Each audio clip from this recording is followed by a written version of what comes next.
welcome to the Father and Son Formula One podcast. I'm Graham Miller, I'm the father in the title, and this is Toby Miller, my son. Hello. This week we're going to be talking about the Monza Grand Prix. I've forgotten. Oh, sorry. The Italian Formula One. The Formula One Pirelli Gran Premio d'Italia 2024. Not as bad as Imola. No, that was alright. That was hilarious, but yeah. And free practice one, I think, is going to be the subject of so many pub quiz questions in the future. Because we watched it, obviously. Mm-hmm. And Kimi Antonelli finally got out onto track. Well, also he was announced as the Mercedes. He was announced after FP1, actually. But I mean, everybody knew. It was like one of those news stories where he's going to be announced as the Mercedes driver for next year. Yeah. And his first ever appearance in a Formula One car on a Formula One track. And it lasted, I'm going to say less than 12 minutes. I wasn't actually watching the timer. It was like 11 and a bit, I think. He got a lap in, flying lap, that was not great, but it was literally his first lap in an F1, in that F1 car, I think. He'd done some testing in the pre-reg one, the 2021, maybe. Yeah, I think it was his first proper outing in a Formula One weekend.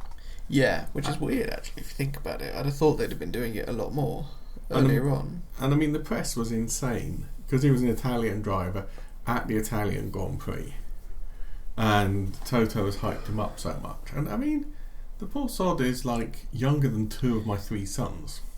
He's 18 now.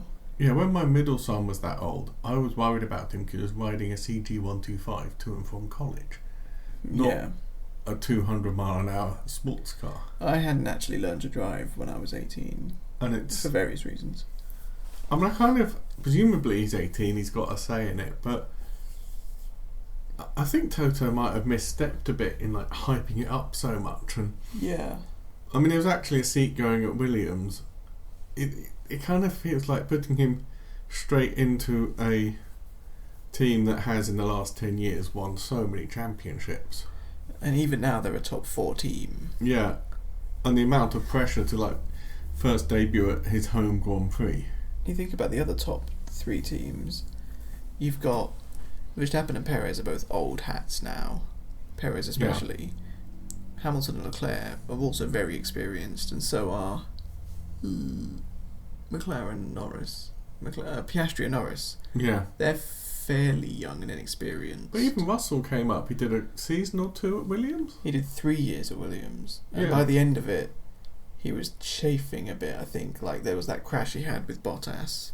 Yeah, and I think that he started being a bit like, well, why is Bottas fighting for 9th? In a bit of a sort of pointed, like, I could be in that seat. Yeah.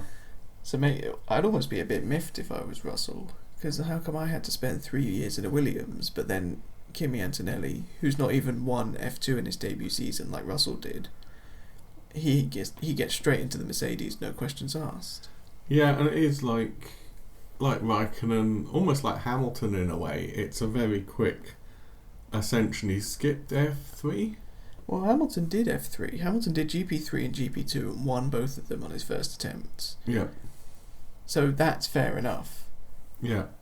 The only other driver I can think who's done that, I know there's a few, but Piastri did that as well. And he took a year out before he got into a McLaren. So it's basically Raikkonen, Verstappen, and now Antonelli are like the quickest ascensions to Formula One. But even Verstappen, who is the last kind of youngest of everything, he has said, I think it was actually about Antonelli, it was about one of them, and he said, you really need to spend at least a season in a low-ranking team so nobody's watching your every move. Yeah. Because he did that at Toro Rosso. Yeah, I was going to say Toro Rosso. And he was good in Toro Rosso as well. They were like, wow, look at the moves he's doing. He's outpacing the Red Bulls. So when he got moved up, it was fairly natural. But he was also quite overly aggressive and had quite a few accidents. But he could kind of, without being in a Premier team, he could kind of hone his craft. So Antonelli going straight up into... Because I think even Raikkonen didn't go into McLaren straight away. He started at Sauber, I think. I think it could crash and burn quite badly for Antonelli. Yeah. Well, we'll see. I mean, I'm perfectly willing to be completely wrong and to watch him just set the world on fire and, start winning races in his first season and be awesome. It would be cool to see Hamilton too, basically. Toto Wolff knows what he's doing, so, he's a part owner of Mercedes. He manages drivers. He's not, he's got massive skills in the Formula One arena. So, he wouldn't have done it if he didn't think it would pay off. Anyway, I think free practice 2 and 3 were a bit meh after that. Well, don't forget, the other guy who's probably really grateful that Antonelli crashed in his first FP1 session was Colapinto. Yeah. Who's making his full-time debut for the rest of the season at Williams. Yeah. And is actually, not doing too bad overall. I think he did brilliantly. The whole weekend was brilliant. I'm just talking about free practice for now, but... Yeah, I mean, free practice 1, Colapinto got used to it, let's be honest. Yeah, he didn't have hundreds of photographers on him. But he kept it going for the whole season. He kept it out of the barriers. He didn't embarrass himself by going horrifically slowly. No, he's actually 17th. Yeah. He beat out an Alpine and a Haas, pretty standard going. We had the exact same time as Ocon, actually. Look at that. Yeah. Wow. And I mean, I think for a learning outing, that's brilliant. And then gradually you could see, as the sessions went on, he kind of dialed himself in a bit. And 17th again, similar time. Where was he then? All the way up in 9th. Must be quali runs. But actually, FP3 ended only 0.3 or so off Albon and 1 place behind. Which... It's pretty good. I have heard a rumour which I honestly can't make sense of, and I think it's nonsense. Apparently Williams are trying to negotiate with Ferrari to get Sainz into a Williams before the end of the season. Yeah. And given how tight the Constructors' Championship is... There's no way in hell Ferrari are letting Sainz go. It's exactly Even if they thought they could get Behrman in... But they couldn't do it now because Magnussen isn't racing next year. Yeah, it's complicated. But, I mean, given how close the Constructors is... Sainz has already won a race this year. He could win another pretty solidly. But he's also... Even if Leclerc wins them all, he's a really heavy point scorer. Well... The reason Red Bull are going to lose the Constructors probably is because Perez isn't as good as Sainz or whoever the second driver is supposed to be at Mercedes or McLaren. Yeah. Because even McLaren don't know who the second driver is. Generally, if all 8 start in the top 8 on the grid, Perez will finish 8th. I mean, in Belgium, he started second and he did slip back down to 8th. Which is like... Ugh. And also, there's no advantage for Ferrari in being nice to Williams. They're not part of the same stable. They're not... No, it's not going to get... I think... they don't want to give Behrman more practice because Behrman's coming into a Haas. No. There's just nothing in it for them, so... There's no reason they would. And also, Williams have just signed a contract with Colapinto for 7 races. They're going to go, I think, yeah. We'll bench you for the last... It's just... Anyway, I saw that and I just thought, nonsense. Do you think Williams are even trying to do that? I don't think so. No, I mean, Sainz is a very experienced driver. He doesn't need... It's not like you go, oh, have a look at this really rubbish car.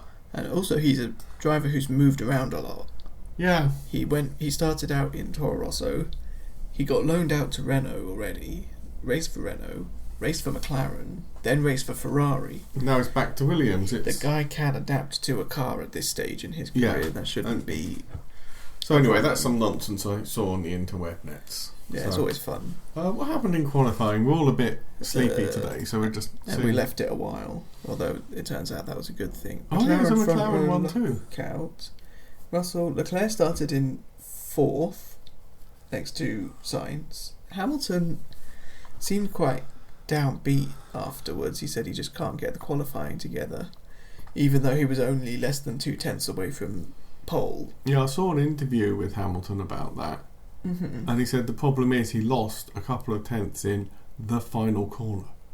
Oh. And the problem at the moment is that actually, if you look at that, the McLarens, the Mercedes and the Ferraris are all so close together, it is literally less than a quarter of a second between all of them. To be fair, big gap between Norris and Piastri, but then Piastri's on a 4.36, Sainz is on a 4.67, and that's literally 4 cars.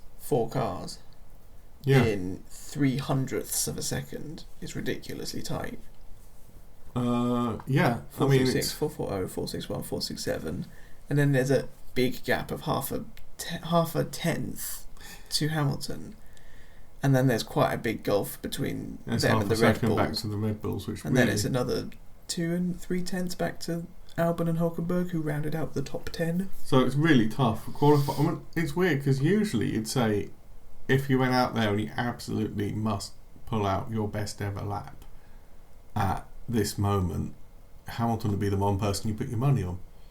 Yeah. Up until really quite recently. But this last season, I think he said at one point early in the season he didn't think he'd ever out-qualify George all season. I don't know what that would be, why that would be. Well, I think I said in a previous podcast, apparently the Mercedes characteristics don't suit Lewis Hamilton's driving style. Yeah. Apparently if you hustle it, it's got a very narrow window where it works. If you hustle it, it can snap outside that window. Yeah. And then you're into like counter steering and sliding and losing grip. Yeah. And even the tyres aren't particularly good over a whole hot lap. And Lewis's style has been to absolutely hustle it and push it a bit beyond its capabilities. Yeah. But he has won more races than George this year. Yeah. Technically, kind of. Well, he has. Yeah. But it was the top 8. We're all there in the top 8. Albon up. You said Williams go well at Monza, and Albon got it into 9th. I was sceptical, and I said that the reason they've got Colapinto in for Italy specifically, and not during the summer break, is because Monza flatters the Williams, and that's what happened to De Vries and why he got a seat. Yeah. But yeah, they are the best of the rest. Albon is anyway. Where did Colapinto end up? 18th. Oh, yeah. But again, not that ahead of both Kick, Sauber. Not that far off. Green cars. Here, the top. I mean, again, it's ridiculously tight. The Saubers are quite slow, and they always have been. It's an overall top speed problem, isn't it? Joe's quite far off Bottas, but I think the Alfa Romeo is just whatever the hell that is. It's just rubbish. The green car. Yeah, but Colapinto not that far off Stroll. It's actually pretty bad from Stroll, to be honest. Yeah. And then Ricciardo out-qualified Tsunoda again. So it seems like at the beginning of the season everybody was ragging on Ricciardo a bit for being a bit rubbish. And now it's like, well, I think it's pretty evenly matched in terms of who should get that Red Bull seat. Yeah, if they ever do let Perez go, which they might not ever. Yeah. Because right now they've got Verstappen, Perez, Ricciardo, Tsunoda, and they've got Lawson waiting in the wings as well. Yeah, but I think Tsunoda's been signed and Ricciardo hasn't. For next year? Yeah. Fairly certain that's how it stacks up. While you're looking that up, I thought overall the race was unbelievably technical. You typed 2024 by mistake. Yeah. I mean, it was a real... The weird thing is, at the beginning of the race, the commentators were all saying, oh, look, it's going to be a one-stop strategy, and if you start on hards, here's your pit stop. And, yeah, they haven't updated the page. And if you start on mediums, here's where you take your one pit stop. And actually, for once, they completely got it wrong. Yeah. Let's go back to the race a minute. Yeah, they signed Tsunoda, but not Ricciardo yet. Yeah. So in the race itself... Yeah. I actually read a really good kind of technical analysis of what happened. What happened is that everybody set out, I think, to do a one-stop. I think that was I don't think the commentary team at Sky would get it that badly wrong. Yeah, all the graphics were saying, here's the one-stop. You either go hard, medium, or medium hard. But then Lando Norris pitted on lap 14 to try and undercut because, as always, he lost the pole position and ended up third. Was it third after? I thought he got behind... Oh god, what am I clicking on? He ended up behind Piastri, obviously. Did he end up behind Leclerc? Yeah, because what happened was they went into a chicane, which was a really dodgy place. It's quite tight down there. Piastri went round the outside, and I think Norris wasn't expecting it, and he kind of got unsettled and tried to gather it back up without hitting his teammate. And while he was doing all of that, Leclerc slipped through him. So once again, it was a classic. Lando Norris loses pole position in the first lap, unfortunately. So in pit stops, all these guys crashed into each other, I'm pretty sure. Yeah, there was a lot of fairly low midfield crashes going on. Norris pitted on lap 14. And then Leclerc and Hamilton both pitted the lap after to cover him. Yeah. Piastri pitted on 16 to cover him as well. But you see... And then it took until lap 20 for Sainz to pit, because Sainz said, well, they're just going to shred their tyres, let's do the plan. But do you know why Sainz said that? No. I read a technical analysis. Apart from the fact that he is actually a strategical genius in the car. Yeah. They all pitted early because their front left tyres were graining. I remember Norris saying and that. The lap times were going up, and they panicked. Yeah. But Sainz could feel something happening in his car. That's why he said stay out. And when he stayed out a bit longer, he noticed the graining kind of went away, and the lap time started coming back to him. Yeah. So he was just like, that's why he said, let's stick to the plan, let's stay out, because he could feel that the lap times were coming back. And that's why they also were able then to leave Leclerc out, because they had that data from Sainz to say, look, the graining will go away. When did Leclerc pit? Leclerc pitted then on lap 15. Oh, he did pit with them, but then they knew that... He covered Norris with Hamilton. But Sainz knew that the graining would clear. It is a known thing with Pirelli tyres, that you can push through the graining phase and find a bit of extra grip at the bottom, basically. Yeah. So Sainz knew that. As we've often said, Sainz had a better kind of strategy brain. And then Norris pitted on lap 32, which was quite early, because it took another 5 or 6 laps for Hamilton and Piastri to cover him, and obviously Leclerc never pitted again. For some reason as well, nobody seems to have realised that even at a very high speed, drafting, slipstream heavy circuit like Monza, track position is still better.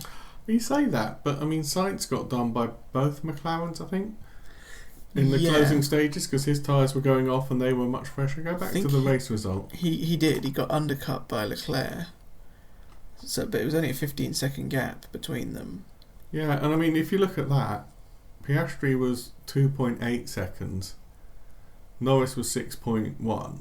So if you're looking at that over a whole race distance of a simulation, they were out there for 1 hour 14. It was a very close call as to if one or two would be quicker. And you need to be tyre whispering, like Leclerc did. Yeah, I mean, 2 seconds over 74 minutes. Yeah, that's quite ridiculous. And it's a bit like... And there were some quite weirdly stuffed up pit stops. I think Red Bull made a mistake on a pit stop. Red Bull, I think, did the Mercedes as well. We can see the pit stops. So, I think 24 seconds is a standard, because Hulkenberg changed his wing, so he went 38. Zhou had a 27 because they were always slow. Russell had a long one as well. Didn't he stuff up his front wing? He did as well. Verstappen had a 28, so he was stationary for 4 more seconds than he should have been. Yeah, he had a 4 point something. Norris had a 24 there. Russell had a 26. That was a bit slow. Yeah, it was a very odd race, because I mean, Russell had one of those races he tends to have where he got tangled up on, I think, a straight line to chicane, and just on the start, and he knocked a bit of his front wing came off on one of the chicanes, and it just kind of put him off his kind of stride in a way, didn't it? He has said that he has scruffy races. Yeah. But yeah, I mean, he didn't win Canada because he made a lot of mistakes. He was in the fight with Verstappen and Norris in Canada, and he didn't quite get it. And as we have kind of mentioned earlier, and this is like an interesting kind of question here, Magnussen locked up all 4 wheels and slid and hit Gasly? Yeah, I think it was Gasly. What did he do to Gasly's race? Well, Gasly finished 15th, sort of equal with his teammate. Where did he qualify? He started ahead of his teammate and finished behind him, so it's kind of...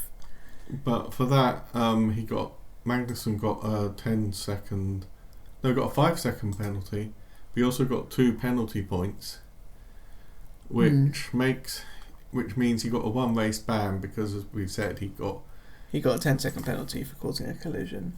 Ricciardo got 5 seconds for forcing a driver off track, and a 10-second penalty because one of the mechanics touched the wing while they were serving and didn't realise. You can see him go like, "Oh no, I've just messed that up." Yeah.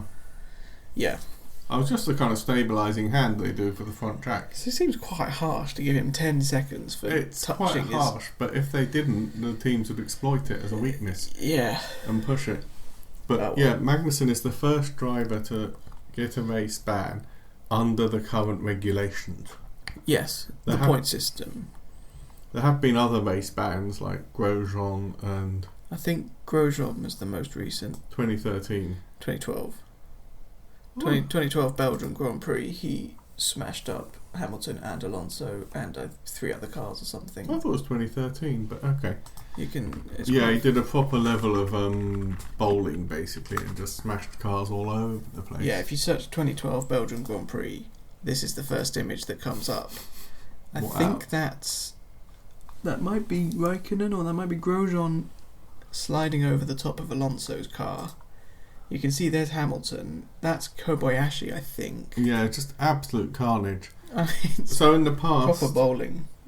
They have handed out race bans for various kind of terrible bits of driving. One kind of a case by case basis. Yeah, of thing, but this is the first time somebody's actually accumulated the 12 points needed. Yes. So for the next race in Baku, which I'm quite looking forward to be honest. Have you seen the photo of the corner by the castle? They've got 2 photos, one with like traffic and vans, and then one with the F1 track set up. No. And even with like regular traffic, it just looks so cramped and dangerous. So yeah, in Baku we're getting Oliver Behrman. Yes. Which does make sense. Yeah, look, you've got like 2 photos there of... Where's the I haven't seen traffic that photo? Well, that's Formula 1, isn't it? Gee gods, that does look like a nightmare. Yeah, I mean, you wouldn't want to commute down there.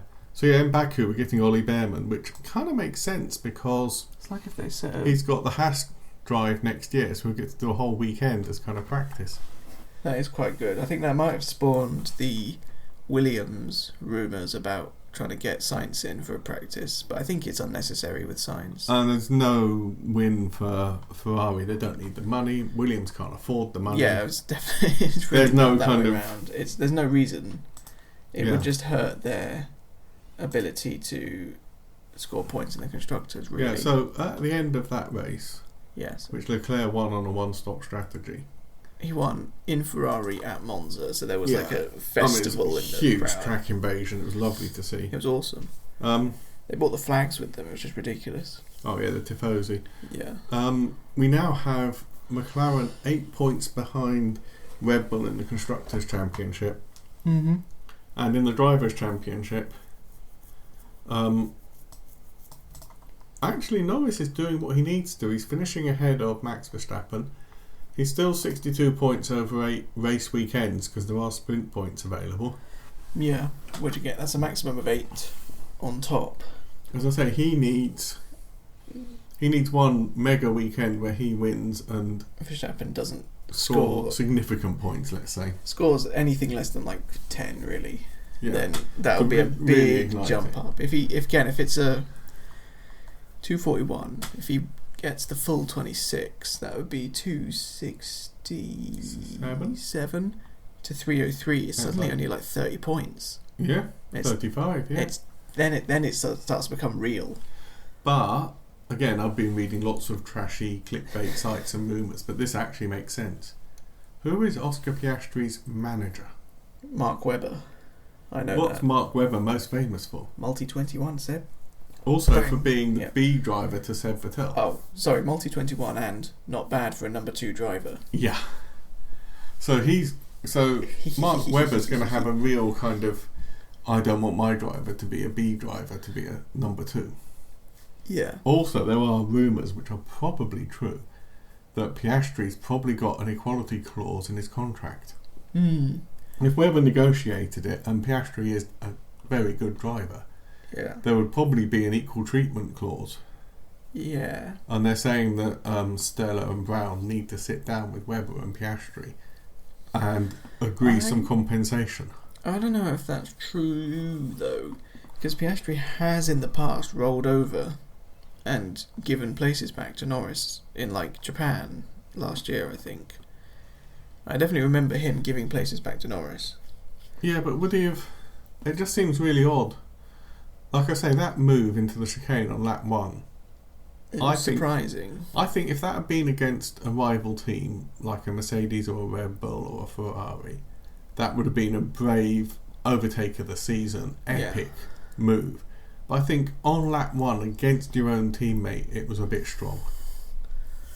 I think it had way too much potential to just have them both ending up in the gravel throwing helmets at each other. But at the end of the race, right? The whole race, where is it? Give me the results. The race result. He was 4 seconds ahead of Norris. Well, 3.5. Norris was then 10 seconds ahead of Sainz. Yeah. Last lap, there's no threat of being overtaken by Sainz. Yeah. McLaren say, Oscar, give Norris the place back. Both drivers on the podium. Yeah. Both drivers get big points. Same exact points in the constructors. Yeah. Red Bull are scoring, 12 in the whole race? Yeah. But it gives Norris 3 extra points. Yeah. Just a little bit of a boost. So I think that's what they should have done. I don't think Piastri's in the wrong for overtaking because he's a race driver. Well, yeah, I mean... And he did, there wasn't... But you see, that's what I'm saying. There's probably a clause in there, given that Webber is going to be quite bullish about not being a number 2 driver. Yeah, I guess so. And I guess they can't ask Oscar to give places back until they've... They asked Norris to give the place back to Oscar in Hungary. I don't see why they wouldn't. Because Oscar was legitimately ahead. And I think they need to clear it up. Yeah, they need to have a coherent strategy. And they need to go into a weekend saying, not we have 2 number 1 drivers, but saying, yeah, we've got 2 number 1 drivers, but one of them's like 50 points ahead of the other and could win the championship. And so has a coherent chance. We need to focus on Norris. Yep. But also I did see an article a couple months ago, I think, from Piastri, an interview, where he said, I'm very calm and level-headed in the car, but I do have enough ruthlessness and... I don't remember what the word was, but he said I can be ruthless in the right situations. Just because I'm nice doesn't mean I'm not going to try and win. I think he's probably got more of a world champion's mentality than Norris. Yeah. That kind of like, I'll get past anybody if they're in my way. And Norris can tend to be a bit, I messed up the start, so it's all over, everything's rubbish. Yeah. But we'll have to see. Baku will be very interesting to see how they do that. It's a much tighter circuit. You can't be having rubbish like that. You can't have moves like that going on around Baku. Well, yeah, there's nowhere to go. You just end up pushing your teammate into the wall. And then that suddenly becomes like, okay, that's a problem now. I'd imagine in the 2 weeks between, or 10 days, they probably... it's become more and more apparent that Norris is closing the gap at 8 points a race, which is what he needs to do. Yeah. So it's going to become more and more urgent for them to fix it and to sort it out. Yeah, definitely. I also, before we get on to the big kind of transfer news that's out there... Yes. It's finally the question we've been asking ourselves all the time. Yes. Why is Perez still with Red Bull? We now have an answer. Mm-hmm. And I scrolled back up through all the races and I've answered this. Yes. In May, the car went... No, the Red Bull didn't go downhill. Everybody else went uphill. In May, yeah, McLaren certainly, and to an extent Ferrari and Mercedes, brought new upgrades to the table. And they exposed... basically a fundamental weakness in the Red Bull. Which is? We don't know what it is. I think it just doesn't turn in. Yeah, the turn in's bad. Certainly Max doesn't like it. But might explain why on twisty street circuits it's also bad. Like that's because it doesn't ride the curbs well. Yeah, but it could also be turn in is so much more important on a twisty track compared to somewhere like Monza. But 2 things happened in May. Yeah. Lando won a race. But if you look at the timings, Max, his performance went down. Before May, he was winning races by 20 or 15 seconds. And Sergio that was over Sergio, so he was like half a minute ahead of everybody else. You can ignore things like Monaco. Yeah. But then after that, if Max Verstappen was winning, he was winning by a fraction. Like, he won one from Lando Norris by 0.7 of a second. Yeah. Norris won one by 2 or 3 seconds. And what they've actually come out and said is Max made up the difference in how bad the car was compared to everybody else with his talent. And Sergio wasn't able to do that. So Sergio Perez suddenly had that awful run where he wasn't getting out of Q1, where he was crashing because he didn't have, as we know, the talent of Max Verstappen. Yeah. And then gradually Sergio Perez has got on top of that car as the other teams have made even more advances. So now they're kind of converging. It's got to a point where Max's talent can't hide how bad it is. Yeah, but Perez somehow, he is starting to hide it. So well, he's just getting so used to it. So it went from like Verstappen in first by a few seconds, Perez in like 12th. The car has got worse, so somehow Perez has kind of gotten up to where Verstappen has come down. I think part of Max's talent is to just go, oh man, this car's handling differently, I'll change how I drive and drive around it. But now he can't adapt. Whereas Sergio's had, like, I can't work it out, 6-8 races to kind of get used to it and learn how to extract the best from it. Yeah. But I think that explains why they kept him on, because it's kind of not his fault. They've given him a bad car and he's doing his best. Yeah, now he's doing... I mean, this last race, better he relative. came in 8th, which is, best of the rest. That's where he came in Belgium, I think, if you look. Yeah. He came 7th in Belgium. Verstappen was 4th. The Netherlands, Verstappen was... Well, he was 2nd and he was 6th. So he has actually started to come back. Master it, in a way. But also Verstappen's getting worse. And his performances are getting worse. It will be tricky, because I think... It looks like Baku is going to be like the worst race that they have. Because it's a twisty street circuit with massive straights and top speed. Yeah, Perez likes street circuits as well. Well, kind of, but he's also been a bit rubbish all season, so... Yeah. I think on street circuits he's not actually scored that many points this year, like... Monaco. Monaco he DNF'd. Yeah, that's not really his fault. Miami? How did Perez do? 4th. It's basically impossible to tell. DNF'd, but so did basically everybody. It's impossible to tell because the cars were not the same back then as they are now. No. Who knows? So yeah, I think that's quite an interesting look at things. It's not... Perez is bad, so we're not going to fire him. It was just, it's like... He was doing the best he could with the car as it was. Yeah, that's fair. I still think they should have hired Ricciardo or Tsunoda and gotten Lawson into the RB. Yeah, but there again, it's probably that Max wants a number Perez. 2 driver, like a Bottas or a Barrichello. Yeah, he doesn't want somebody like Ricciardo who'll be like, I've got everything to prove. Especially after the way they were when they were together. Yeah. Oh, apparently a long time ago, back 2013-14, when they were changing the engine regs. Yeah. And Red Bull were unhappy with the Renault power unit. Rather hilariously, apparently Marco and Niki Lauda had a gentleman's agreement that the Red Bull would run Mercedes engines. Wow. And then it filtered down to Toto, and Toto just went, no.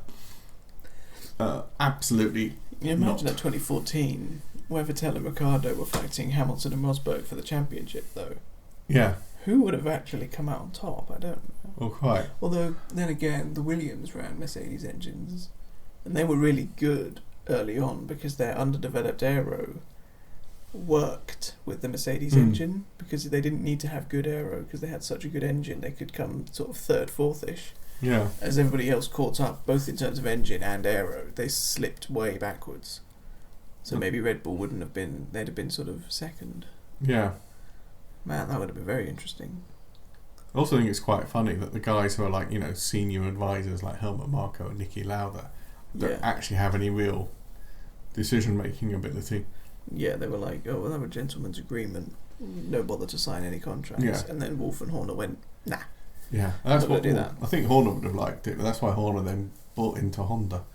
and that worked. And then set up RBPT out of the remains of Honda, basically. Yeah, which has worked for them quite well. Yeah. Yeah.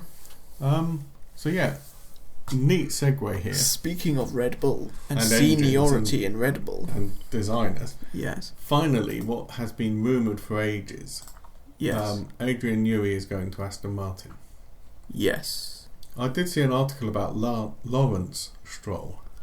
Mm. And apparently when Lance was like 10 or 11, he wanted Lance to be world champion. Mm. Oh, Lance did. And ever since then, he's been hiring ex-F1 drivers to train Lance Stroll. Yeah. Even when he was in karting. And he bought Prema, apparently. He bought Prema? Yeah. Wow. For example, for Lance to race for them. Yeah. Which is kind of like incredible. Yeah. And I think... Ultimate pay driver, really. Yeah, I mean, it does raise a lot of questions because without breaking the... That's not what I wanted. Without breaking the cost cap, he has thrown, I would say, hundreds of millions of dollars into this project by like buying Formula One teams, but by buying F2 teams and paying for people to train his son. Which, you know, you can't legislate against it because if you were going to be an F1 driver and I paid for a PT to work with you in the gym to strengthen you up, for example, that's how it is. Yeah, it's or like a sports psychologist to get your head in the right place, or yeah, it is a rich boy's game ultimately. Yeah. Oh, look, career began age 10. Yeah, so you can see in 2014 F4 he drove for Prema. In F3 he drove for Prema, in which his father by this time had taken a stake. Yeah. He actually did quite well in F3, I think. He did. Did he do 2015? He competed against Giovinazzi, Leclerc, Russell and Albon. I thought winning one race.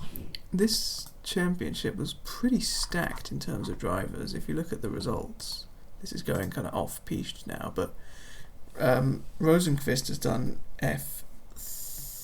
FE, but you've got Giovinazzi, Leclerc, Stroll, Russell, Albon. Callum Ilot's done stuff as well. He's done doing IndyCar at the moment. You've got loads of F2 drivers even currently. You've got IndyCar drivers everywhere as well, and Formula E drivers. Yeah. I think almost the top 10 are pretty much all like high-level employed racing drivers. But yeah, so look how many of them. And as we said on previous podcasts, Adrian Newey, to be blunt, isn't really interested in the money. He's got houses where he wants to live. He's got a yacht. He's got cars. But another thing that Stroll has done is he's built a state-of-the-art facility. Yeah. So Newey will have two things. He'll have the best equipment to work with. Yeah. And also behind the scenes, people like Cardile and Lance Stroll has been quietly poaching really top. I think it's the Mercedes engine guy. You mean Lawrence? Lawrence, sorry. It's easy to confuse them. Actually, all the letters for Lance are in Lawrence. It's almost like Game of Thrones writing books, or kind of like Lord of the Rings, Aragorn, son of Arathorn. It's it's not very imaginative naming your kids, is it? So yeah, Lawrence has been poaching. I know he's got senior designers from both Ferrari and Mercedes coming on board. Yeah, for sure. He's got a probably hundreds of millions of dollars worth of facility being built. So Adrian will have. He likes the building, said Newey. Yeah. He likes the state-of-the-art Aston Martin campus. New wind tunnel and simulator. And he said, the combination of seeing all the facilities, how nice a feel it has, and how well thought out the building is, that's like one of the factors. Scroll up a minute. What else? It's a real demonstration of Lawrence's commitment and a vision of where he wants the team to get to. Yes. I think one of the things that precipitated Adrian Newey leaving Red Bull was the turmoil at Red Bull, which filters down to the personnel. Yeah. I mean, one of the reasons I think, to be a bit kind of fluffy and soft skills about it, the Mercedes have dominated, is because they were a proper team. Mm. I know that Lewis Hamilton really concentrated on things like meditation sessions and just well-being in general. Well-being and equality and diversity, and making everybody feel that they were part of the team. Yeah. I mean, it seems like every week you're hearing about him going in and talking to all 200 people in the factory and actually being properly involved, as it were. Yeah, definitely. Be interesting to see how that works at Ferrari. Yeah, I think he's going to have a huge culture clash when he gets there. I think Vasseur also kind of seems like he'd be on Lewis's side there, maybe. Well, I mean, I'm almost... He's going to have a deal after he races with them. What, the Alonso model? Yeah, or maybe Alonso I'm thinking of. He's got a media deal, but I think that's what Lewis wants. I think Alonso is going to... When Alonso is too old to race, and he probably... 60 years' time. Yeah. He's going to move into a kind of, as we said, like a Niki Lauda or a Helmut Marko, or kind of a role where he's like... He's basically said, Aston Martin's now my home, and will be. Yeah. Basically forever. Which, again, is something that Adrian Newey would have taken into account. Yeah, he wants, I think, maybe Ferrari were like, yeah, we can get you a 3-year contract. But Lawrence was like, we'll give you stocks. You can be here as a senior advisor well until you're like 80 or whatever. I'll tell you the other thing. I think the actual reason why the Ferrari deal broke down, because I think Adrian Newey would love to work with Lewis Hamilton. I think he said that. Yeah, and it would have been a devilish combination, Hamilton and Ferrari, Hamilton in a Newey designed Ferrari. Oh, it would have been like Dream Team time. That actually would have been every race in the season, I think, for Hamilton. Yeah. After a few years. But the problem was he wanted to work from home. Yeah. Like I say, he's 65 now. Yeah. He's not interested in renting a house in Maranello. Or buying a house, let's be honest. Yeah. And getting a base there and then spending every other weekend flying to and fro and doing 2 or 3 weeks in his home office and then 2 or 3 weeks there. And in Italy. I think that probably is one of the big things. And Aston Martin's in the Standard. They've got an office at Silverstone, the big building. Yeah, so he doesn't have to move houses. Almost certainly knew he lived somewhere around there. I think he does live in Milton Keynes. I don't know where. But... And he's got a house in the south of France, so he's got no interest in Italy, as it were. Yeah. And obviously Ferrari not being in Italy is unthinkable, so... Yeah, it wouldn't be great if he was just on a Zoom call every week, It'd be a bit weird. Apparently they couldn't agree on working conditions, is the official... Yeah, flexible working. It's like other people have said about Audi, the one thing that might hold them back from their world champion ambitions is the fact that they are based in Switzerland. Yeah. Because they're the remains of Sauber. Yeah, but I think Audi as a brand kind of has to be bigger and just say, well, we're setting up an office in like Oxfordshire. Yeah. But of course that's very expensive, and Mercedes could do that. And also a lot of the heritage of the Audi team is in Switzerland.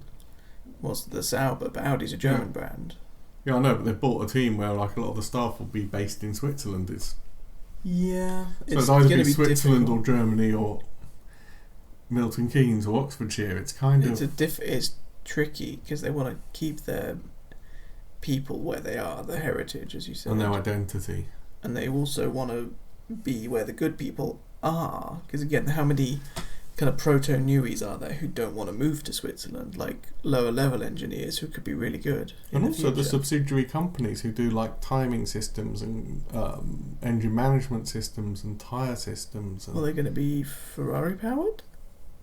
I don't know. Audi. What are they running now? They've kicked Ferrari, aren't they? Yeah. I don't know what they're going to be. I can't imagine an Audi with a Ferrari engine. Mind you, though, Alpine is mired in conversations about what engine they're going to be running, and since Briatore came back, he wants to get rid of the engine. Mm-hmm. He wants to stop them basically being a works team. There's even rumours that they want to buy a Mercedes engine, which is kind of like Alpine powered by Mercedes. Yeah.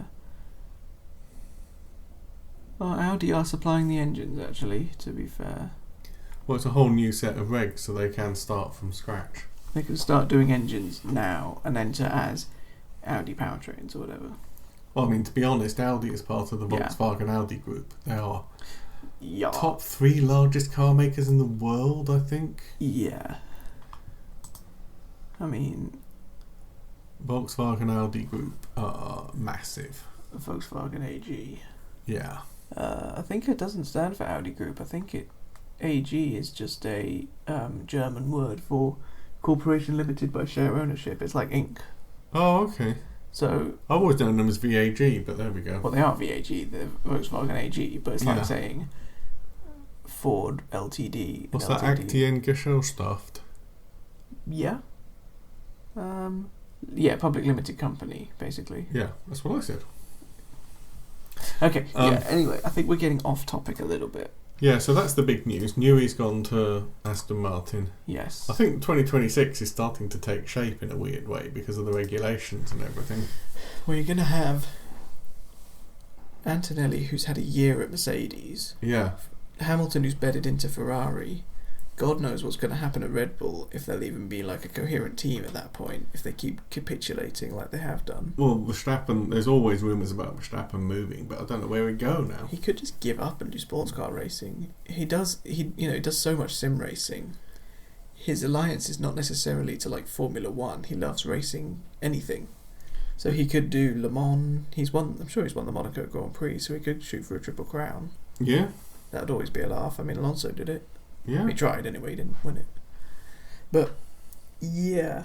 As I've said before, it's never struck me as somebody who wants to have a 20-something year career in F1. No, I think they said 200 races. Are you going to be here for another 200? And he said, God, no. It might have even been 100, but I think it was, are you going to be here for race number 400? And he said, no way. Yeah. So he does want out. Again, I think it's only one bad year and he starts to reconsider, and it could be this year if he loses. Yeah. So there's going to be, I think, because wasn't it at the beginning of this year we had all 20 drivers the same as last year? Yeah. And I think next year's, well, we know it's going to be a huge change because we've got Behrman, we've got Doohan. Oh yeah, we've got Behrman, Antonelli. Doohan, Antonelli, Sainz moving, Hamilton moving, Ocon. There still needs to figure out the whole Bottas, Haas. Yeah. They've got Haas sorted out. There needs to be another driver at Audi. Mm. Bottas and Zhou need to go somewhere. Needs to be another driver at RB. Yeah. It could be Ricciardo, but Could be it Lawson. could be Lawson. And then where does Ricciardo go? It's still not quite But I think it's there. going to be a lot of change going into 2025. Yes. But I think a lot of the teams are going to be looking to sort out not just drivers but technical people for the year after that. Yeah, because 2025 is going to be the year to set up for 2026. Which could be complete reset, like 2022 was. It could be like, wow, look at the Williams and the Alpine, Sainz versus Doohan for the championship sort of thing. Yeah, it could be. Which would be hilarious and a bit ludicrous. Yeah, that's quite exciting. I mean, people have said, it's great that in some ways you've got the Alonsos and the Hamiltons who are approaching 40. I know Alonso's over. Hamilton's 39 now, I think. And then you've also got literal 18-year-olds and like Piastri winning a race when he was born in the 21st century. Antonelli was born like a year or two before Hamilton made his debut or something. Yeah, it's not quite as old as Hamilton's career. He's way younger than Alonso's career at this point because he was born in 2006. Alonso was a champion by then. Yeah. It's ridiculous. But it's quite nice to see that there's this kind of range of there's a lot of new young drivers coming in next year. Yeah, I mean, you've got Piastri's already. I mean, this is his second year in F1, and he's gone from being, he's pretty good, to, okay, McLaren need to stop him from accidentally beating Norris in the championship. Yes. He's actually almost a bit of a Hamilton against Alonso. It's just Norris is quite young as well. Yeah, Norris is not quite as good as Alonso was, I think, back then. No. So Piastri's... Nobody's actually quite as good as Alonso, to be honest. Yet. We don't know about Antonelli. Yeah. The record, fourth race. Jacques Villeneuve and Lewis Hamilton both won their fourth race ever in F1, and that's actually as early as it's ever been. Oh, right. So apart from back in the 50s, but that doesn't count. They tend to admit that. Modern era. Yeah. Anyway, next... in about 5 days' time we've got Baku, which I always kind of enjoy, actually. I know it's one of the new tracks, but it's kind of... You say new, it's been around since 2016. Yeah. But, Silverstone's been around since 1950. Okay, yes. Well, anyway. But, one of the newer tracks. Baku tends to alternate boring and really exciting. Yeah, 2021 was very exciting, because that's when brake magic, Verstappen crashed, Yeah. carnage. So, Do you think Hamilton ever wakes up at like 3 in the morning and thinks, oh, if I had just pressed that button? I think he probably drilled it into himself now that in his sleep he gets his hands up and goes, Yeah. click, brake magic, click. Well, actually no, because it was on the back, on the paddles, and he accidentally hit it while he was shifting or something. But if he So hadn't he done moves that, a he bit. would have been an 8-time world champion. Okay, but if Massey hadn't called the safety car Yeah, in, I know. also, If. there's so many ifs in that season, you can't even But, get into it. Yeah, so Baku's quite a new circuit, less than 10 years old. But it is good laugh. It feels much better than a lot of other new circuits. Yeah, there's one in the Middle East that I think looks like an airport car park. Is that Qatar? Probably. It's got like all like chain link fencing and floodlights. And you can't see anything outside it. Could also be... No, sorry, the Lusail. Is it like this? Yeah, if you see it at night, it just... It doesn't. You always see the grandstands on the photos. When they're actually out in the desert, it's a bit... Or it could be Bahrain, or it could be Jeddah. Jeddah it might. Anyway. But, you know, Baku, they're actually racing around a castle. Yeah, that's actually kind of awesome. And it's a street track, and it kind of feels a bit like Monaco in that it's kind of insane that they allow it. Yeah, but it's also got a massive straight that goes like 2 miles or something. It's a kind of hilarious track. It's also people crash into each other a lot. Yeah, so we got that coming up. We'll be watching There that. hasn't been a red flag or even a yellow flag in a race for a very long time, actually. If you Or think about safety it. car. I think it's been like 5 races or something. Yeah. Anyway, we're rambling now. Very much so.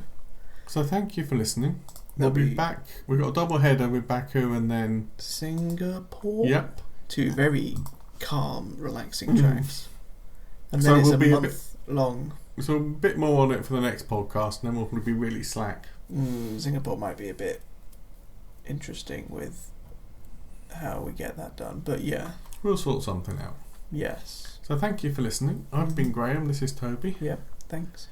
And if you want a mystery book, go and look up Graham H. Miller. I've got my socials fairly well sorted. If you're watching this on the YouTube channel, check out Official Tibby. Yep. Must be Blow on the YouTube channel, I think. And we'll talk to you after Baku. Yep. Goodbye. Thanks, bye.